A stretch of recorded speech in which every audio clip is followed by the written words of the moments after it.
Welcome. I'm Colin Masson, the Research Director for Industrial AI at ARC Advisory Group. And I'm here today with Bryan Saunders, Global Director and Head of IoT Industry Consulting at SAS. Bryan, tell our audience a little bit about your role at SAS before we discuss SAS's approach to the AI and analytics lifecycle. Sure. Thanks, Colin. So I have the distinct pleasure of managing a diverse group of subject matter experts that reside globally, expertise in various fields, whether that be manufacturing, energy, transportation, oil and gas, healthcare, public sector. We cover a pretty wide range of opportunities for our business. Really, our primary goal, regardless of that field, it's to help customers understand kind of the planning, adoption, and execution of strategic roadmaps for analytic solutions. And so that's sort of our North Star that sort of dictates kind of our day-to-day engagement models. So let's move on to perhaps talking about deploying the insights from all of these, whichever AI technique you actually end up using. We did in our Leader Laggard survey kind of in January, we surveyed 525 industrial organizations and their progress on 25 use cases. We won't say they are the magic 25 or anything like that. It was just kind of 5 representative use cases in supply chain or in production operations or in sales and service, etc. Right, just to get a feeling for where they were prioritizing their AI investments. But what we did find was there was a growing digital divide between those who had already digitized their data, connected their sensors, machines, factories, and those who were frankly already behind on that digital transformation journey. And we did identify a few use cases which were more pervasively adopted on others. I'm interested to hear from you, Bryan, on what are the ones that you find you are doing over and over again or are getting the most traction. So which particular use cases or outcomes are you seeing? Yeah, well, I think I've seen the commonality in many of the laggards is they're not thinking in all times about the use case. They're thinking about, well, I have to make these technology investments to build the data fabrics, to instrument, to automate, to collect, store, build my cloud infrastructure. And I think those that are leading have really taken that next step in the journey where they're really trying to align their outcomes that really move the needle for their business operations. And I think fundamentally, we've kind of, I think you hit on this and, I believe it. Analytics is about so much more than just the model. It's about the ability to operationalize and scale those insights. And those insights have to be tied back in to an existing business system, all the investments that you talked about. But most manufacturers that I go into, they don't want to adopt new systems. They want their analytic investments to tie into their existing systems so that they don't have to teach employees a new system. They're not having to learn new applications in order to do their day-to-day jobs. And I think that's a critical component of kind of this digital transformation journey. But, in terms of the use cases probably the use case that I see over and over, and maybe it's just because my background, predictive maintenance. Predictive maintenance is that continues to be the killer use case for IoT. It is so pervasive, whether you're talking manufacturers, energy and utility companies, public sector with big, large fleets of assets. I mean, there's just so much commonality that you see a lot of rinse and repeat in the predictive maintenance realm. The other one is I think more, if I kind of lean into manufacturing a bit, just given the kind of the industrial flair of the conversation, manufacturing quality, production quality and control is probably the next big issue. And that for good reason. They're both extremely valuable. They drive tremendous dollars and cents to the bottom line. I've talked about Georgia Pacific and their journey for analytics, and I encourage anyone out there to kind of go listen and learn from their experiences. They have a great story to tell, but kind of in that predictive maintenance realm, they adopted and scaled across their facilities, achieved 30% downtime reduction in their critical assets. And then compounding that improvement with their quality improvements, they got a 10% improvement in OEE, overall equipment effectiveness, which was, everyone that's kind of in that space, you can probably do the math in your head that, wow, that's significant value for an enterprise. 1 percentage point of OEE is valuable. 10% is pretty special. Beyond those are kind of been those core foundational use cases. We're seeing, I think even in our consumer world, cost of energy is going up, not coming down. And because of energy, I think this isn't a temporary blip. This is a real shift that we're going to be dealing with for years to come, especially in Europe. They're going through quite a bit of instability with Russia, Ukraine. Natural gas supplies are constrained. And so organizations there are like, how do I reduce my energy spend? How do I optimize the amount of inputs that go into my manufacturing process without sacrificing the outputs that I want to achieve? And so energy cost optimization, we worked with the large brick manufacturer, Wienerberger, largest in the world actually, to address that problem of really looking at where they were using energy and how to reduce that without sacrificing the quality of their brick manufacturing.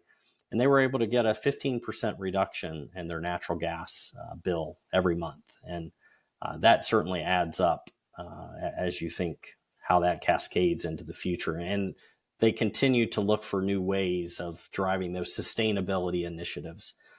I mentioned, probably another one of the parts of manufacturing are the people. So worker safety continues to be top of mind. I think according to the U.S. Bureau of Labor and Statistics, about a 9% year over year increase in work-related injuries over the last few years. And I think part of that is the workforce turnover. I think part of that is just being, there's more and more complexity showing up in industry. And so by using cameras and other technologies to better monitor and can understand workforce behavior, we're able to see a 50% reduction in sort of the near misses through just more proactive education and training. Not being punitive, but just saying, most injuries don't happen the first time you do it wrong. You get hit on the 8th time out of 100 times you try it, you finally pay the penalty. And through that improved training, we're seeing reduction in reportable incidents by up to like 20%, which that's significant for an enterprise. And then kind of stepping outside of manufacturing, heavy utilities focus, and that covers a pretty wide gambit of predictive maintenance on their generating assets, vegetation management, and on their transmission and distribution lines, looking at growth rates of trees and species identifications and health and all of those things that vision-based and LiDAR-based imaging models can add value to. Another one's load forecasting. I mean, the energy mix is shifting dramatically. So by being able to give organizations, utilities, the ability to forecast the net load demands over various time horizons, we can help them and many of their short-term goals, such as dispatch and day-to-day operations, but also long-term planning. When am I going to reach a pinch point where I may need to build excess capacity? Those are not short-term goals that you can just say, oh, I'm going to add a new gas turbine or a new nuclear facility in the next year. There's a lot of time horizons there. So helping them kind of manage that uncertainty is a big push for us. And it's only been compounded by this thermal, renewable, distributed energy systems. Right. And then beyond, traffic optimization in public cities, I think that's becoming bigger and bigger problems. We could go on, right? Yes, No shortage of use cases that we can absolutely. really go after, and I think that's why everyone's so excited, right? And but interesting enough, and I can confirm that we also found in our leader laggard Hmm. report that kind of predictive maintenance and quality, and you kind of highlighted a lot of the quality and safety, Hmm. even some of the supply chain use cases. Many of them are more about computer vision or machine vision Hmm. techniques than they are about large language models, right? Hmm. And of course, predictive maintenance is good old machine learning, right? Hmm. And so but by the same token, we do see a tremendous role for Gen AI in Right. becoming that new UI for interacting with almost any complex system. And of course, we have lots of complex systems Hmm. in the industrial sector, and we're seeing it being simplifying access to industrial software as co-pilots, assistants. Talk to a supply chain vendor who happens to be calling them genies, right? And I haven't seen Clippy 2. No, I tell a lie. I did see Salesforce CEO reference Microsoft's Copilot says Clippy 2.0. And so that was obviously a bit Hmm. disparaging. But anyway, we're seeing lots of that kind of assistance in Yeah. interacting with knowledge bases and guiding people through the next step in complex systems. So really as a way of accelerating ramp up, deployment, tuning and maintenance of their complex software. What's SAS doing with Gen AI? Yeah. So, I think as you described, there is no shortage of innovation in this space, and Gen AI. I don't think anyone can really argue with the transformative force it is today, but where it can be in the future. You know, One of the challenges, when we talk generative AI, the whole intent, it's generating new content based on an underpinning of training data and model and data and documents that we provide. Well, historically, that generation can lead to false answers or hallucinations, and so at SAS, our bedrock is to create the most trustworthy analytics in the world without bias. So keeping those two sort of concepts on the table, it really has driven our investment strategy, and it really covers probably three key areas as it relates to analytics. The first is really synthetic data generation. It's really good at creating believable real world data. And many of the organizations that we run into, they may have just instrumented assets within a facility and they don't have a lot of history. So some of those analytic techniques that thrive on large volumes of data, they're not available to you if you don't have the right data to feed the models. And the cost of acquiring new data can be quite expensive, quite high. So we're really seeing this as a great way of accelerating model development, model tuning, model accuracy, especially as it relates to some of these sparse events or fringe use cases that don't happen all the time. You can now sort of synthetically create data to test the full spectrum of your analytic models, becoming much more resilient to some of these rare conditions. We are creating models. There is code underneath the hood. So we do have co-pilots, again, trying to make that subject matter expert. Let me just ask a question. I want to build a predictive model to detect um, vibration anomalies on this class of asset in this facility. Well, as an engineer, I know what I want to do. I just may not know how. And so these co-pilots are a great equalizer to do the heavy lifting behind the scenes, where it's a more natural way of interacting for some folks. And so we see tremendous benefit there. And but I think for industry, the area is sort of these digital assistants. And I think when I look at manufacturing, just as a microcosm, tremendous workforce turnover.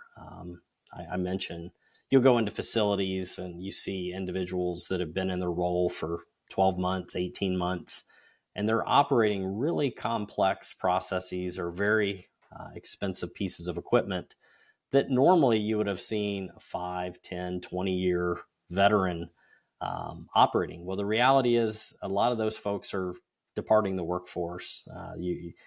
With this new technology has created that turnover. And so I think these digital assistants are a great way to sort of upskill workforce and level the playing field so that you get consistency in your operations. You can learn from the folks with the experience and institutionalize that back into your process so that whether Bryan's doing or Colin's doing it or a new hire off the street, we get very seamless and repeatable outcomes. So we're kind of looking at it across sort of the meat and potato of data and model creation, but also more from an industry solution perspective and how that can be best adopted. Thanks, Bryan. I think that aligns pretty much with what we're seeing in terms of Gen AI's biggest impact, perhaps for us in the industrial sector, is in helping to address the skills gap, knowledge transfer. And that on its own is hugely valuable, right? And so it's been great talking with you, going through the AI and analytics life cycle. So thanks very much for that. Well, thanks for your time. Thanks for having me. Thanks. You've been listening to Colin Masson of ARC and Bryan Saunders of SAS discussing the AI and analytics lifecycle. For more on today's topic, download my ARC view titled Industrial Grade AI, Transforming Data into Insights and Outcomes from arcweb.com, or follow Bryan Saunders and I on LinkedIn, where you'll find transcripts of today's conversation online and links to that white paper. So thanks very much for listening to us today.